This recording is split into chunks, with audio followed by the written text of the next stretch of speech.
What's up, champs? Welcome to today's video. My name is Trevin Peterson. I'm a full-time seven-figure Amazon seller, and today I'm going to be breaking down the question that I've been getting lately, and that is, what does it mean for us Amazon FBA sellers when the recession happens? Is Amazon recession-proof? What products should I be looking to sell, and what am I going to do when this recession, it's just bound to happen with what's going on in the world when it does happen. So I want to break down those questions, and before we dive into it, I just want to welcome everyone that is new to the channel. If you guys have not yet subscribed, go down and smash the subscribe button, like this video, and please leave a comment down below. It would help me out, it would help the YouTube algorithm out, and I just really appreciate all of the love and support. So without further ado, let's dive into the video.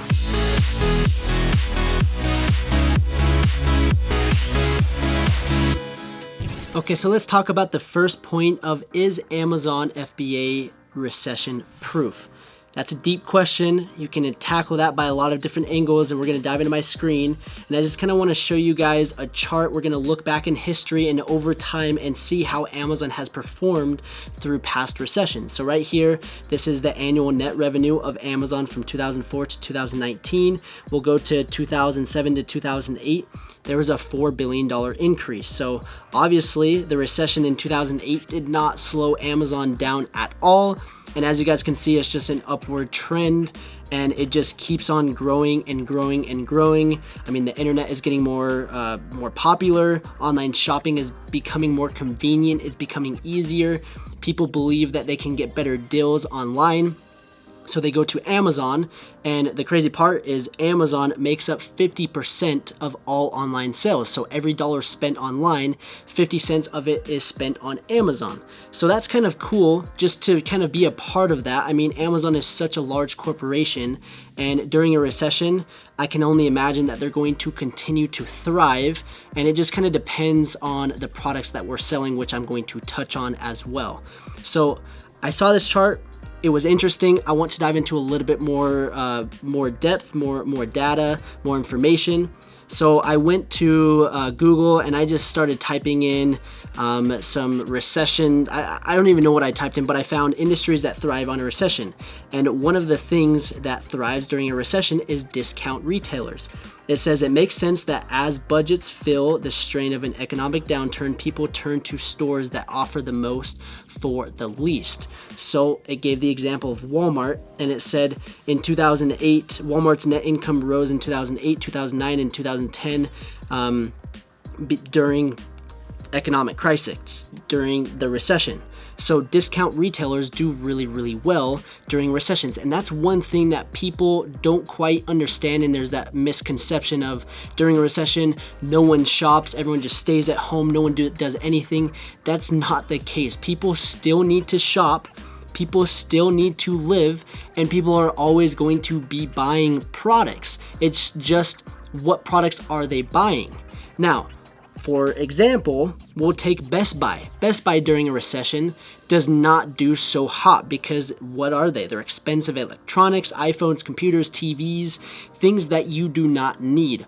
Walmart, you can go and you can get a wide variety of products, things that you need from grocery, little gifts for babies, baby clothes, things that are inexpensive. And what does it say? Stores that offer the most for the least. And that's exactly what Amazon is doing, is they've provided a platform for us third-party sellers to go and do retail arbitrage and find things for the cheapest price and offer it for the best price. That's what we're doing, is we're buying low, we're selling high, but at a good price that people want to buy at. So that's what we're doing. And my opinion is during a recession, you just need to adapt of what you're doing and what you're selling, and you're going to be just fine. I'm not saying that it's 100% recession proof. I'm saying that if you do what's necessary and you make the changes and you maybe find products that sell better during a recession than what you're currently selling, then that's where you're going to find the success. So again, the example, Best Buy, if you're selling expensive electronics, things that people do not need, whereas if you sold products that people actually do need, that's where you're going to see the success just through the roof, or just kind of this sucks, or you're absolutely going to fail. So we're going to dive into a few product ideas and some things to kind of get your brain thinking of what I mean by that and what products. But I just want to go and look at a few more interesting things right here. I want to come over here, and I found a forum on Amazon seller forums, and someone asked the question of recession 2008, how was it? How did your store survive? And most of these comments said, I remember 2008 recession, it was my best year. So I mean, an Amazon seller absolutely crushed it during 2008. Right here, I seem to recall that my sales were pretty steady throughout late 2008 and 2009 during the peak of that recession. Another one says, depends on what you sell. Is it a need or a want? Do you sell mostly to businesses or consumers? Things like that will determine your sales through a recession, which we'll touch on.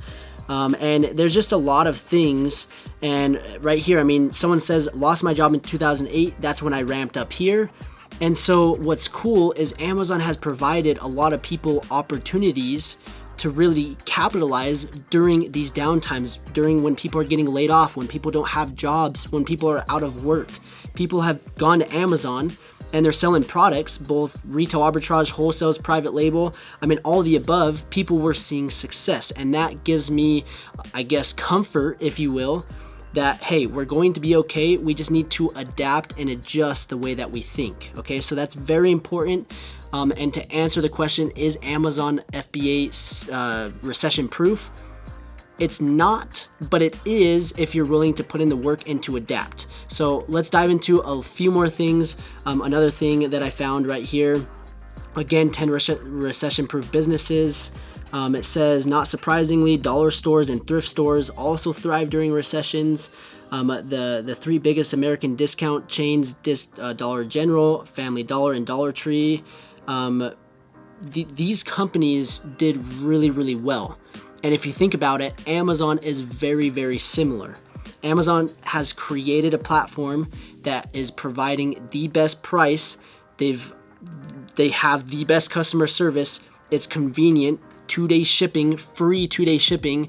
And what's crazy is most people think that they can find better deals on Amazon than actual stores, even though that's not always the case. But people still shop online, and we have seen that through the test of times. So I don't want you guys to stress, and I don't want you to be like, hey, should I start selling on Amazon? Is it too late? Can I sell during a recession? Obviously, there's a lot of people that did when they did lose their jobs in 2008. So if that's you in a situation where you need to make some extra money, you need to basically create another source of income, Amazon FBA is 100% viable, and it's something that you guys can do even when a recession hits. So I hope that this information kind of gets you excited and shows you that, hey, people still buy, people still need products to survive, people are not going to stop shopping. Now is your time to capitalize that and create a business. Now, the next thing that I want to talk about is what products should I sell during a recession? I did some research, I found some interesting things, and I just want to share with you what I learned from all the research that I found. One thing that I thought that was very interesting is during a recession, people tend to try to save money and they don't go on vacations as much. So instead of going out and traveling, going on cruises, taking airplanes, doing that kind of travel, going to beaches, luxury resorts, what do? They go camping. They buy camping equipment, and the company, I think it's Coleman, actually increased their sales during 2008 during the recession because people wanted to go on a family vacation, and camping was a cheaper option. To go buy a tent, to go buy a sleeping bag, or maybe they already had most of the stuff but they just needed a few things to go camping. So maybe that's something that you want to look at selling, is camping gear, camping accessories, something that they need to go camping. So that's an interesting thing that I found. Another thing that I kind of jotted down a bunch of things that just came to my mind is toothbrushes. Bamboo toothbrushes were really a hot product. Eco-friendly toothbrushes. Now it's pretty saturated and competitive, but during a recession, people need to buy toothbrushes. They need to brush their teeth. They need to stay healthy. They can't just not brush their teeth.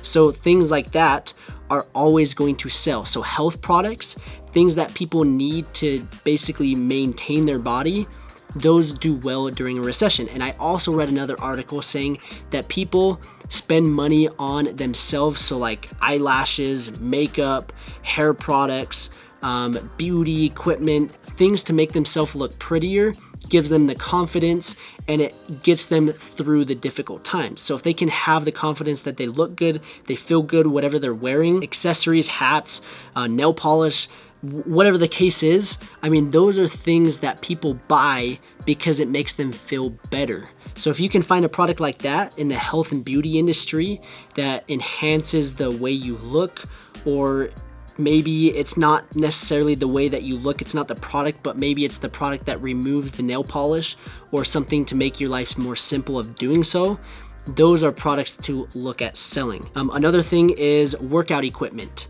People may not want to pay their gym membership. I mean, some gym memberships cost like $200, and you can go out and buy little workout equipments for $20-$30 on Amazon that help you accomplish the same thing. So maybe that's something they're cutting back on their expensive by not going to the gym, but maybe they're buying a medicine ball or something, a pull-up bar, something like that to maybe have them get a better workout. So that's another thing that I came up with. Pet supplies is another thing. People spend bank on their animals, their dogs, their cats, and they're going to continue to spend money on their cats and animals. They need to, they want to, and those are products to look at selling, is pet supply products.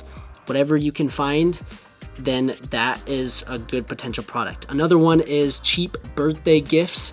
So you think about it, people are having birthdays every single day. People are celebrating special events every single day, weddings. Think of those things. People are not just going to not buy their kids a birthday present. And if you can provide them a good birthday present on Amazon for a cheap price for $15-$20, they're going to buy that because they're like, hey, this is awesome. This is a bang for the buck. I'm getting this, and this all in one set. This is perfect. This is the perfect birthday gift. I know we're tight on money, but I'm willing to spend this on my daughter or on my son, whatever the case is. So birthday gifts, anything that is giftable, those are things to look at. I mean, during Mother's Day, during Father's Day, during Christmas, people are still going to be buying their kids Christmas presents. So have that in mind. Again, going back to the very beginning, people are not going to stop shopping. It's just how much are they going to spend? Are they going to spend $300 on their kid's birthday present? Probably not. But are they going to spend $20-$30? Yeah, why not? I mean, that's not breaking the bank, so have that in mind. Another thing is maybe Tupperware things, cooking things. When I say Tupperware, people, instead of maybe throwing away their leftovers, they're wanting to save it. So maybe like those silicone stretch lids, that was a trending product back a few months ago, a few years ago probably, but that was something to preserve food, to put over so that you could reheat it up and eat it, and that's saving money. So things like that is what you want to sell. Another thing is school supplies. People are still going to school. They need school supplies. They're not going to stop going to school. So those are something. Weddings, people are still going to get married. So wedding products, wedding gifts, again, special events. I think that's all the ones that I kind of have written down, and I'm sure there's a bunch more products that you guys could be selling that people actually need during a recession. So think of that when you're doing product research. You just need to flip that switch and kind of think as the buyer and say, hey, if you didn't have any money and you needed a product, what would that product be? Do some research, and that is going to be the difference of whether you succeed during the recession or not while selling on Amazon. So I hope that this video helped you. I hope it gave you some insight on, is Amazon FBA recession proof? And in my eyes, I think it is. I mean, selling on Amazon is something that I hope to do for the rest of my life because people just love shopping online. They have the habit. And that's another thing that I read is people still have the habit of shopping online, and even though they're tight on money, they're still going to shop. And that's what's crazy is they get on Amazon, their credit card is already locked and loaded, and they're just scrolling through and they see something cool and they're like, oh, I need this. They don't even think twice about it. They just buy it and they don't even see the money leaving their hand. Whereas if you're buying something in cash, they see the cash leaving and they're like, should I do that? That's expensive. But when it's already locked and loaded on your credit card, you don't even know what you're spending on. So that's why Amazon is awesome during a recession. And I hope that this motivates you to start an Amazon business. If you guys are on the fence, get going. Right now is the time. Don't waste it. And if you guys need help, let me know. I have a full A to Z program taking you through the entire process. I would love to help you. That is my goal. I don't want anyone to struggle during a recession, and we just need to kind of change the way that we think. Okay, we can never predict what's going to come in the future. All we can do is prepare, stay positive, and basically prepare for the worst to come. So I hope you enjoyed. If you did, like the video, leave a comment, and let me know what other products you guys maybe are thinking of selling during a recession, or other thoughts, or maybe some other statistics about why Amazon is so strong during a recession. I'd love to hear your thoughts and feedback. And I just want to say thank you guys so much again for all the love and support, and we will see you in the next video.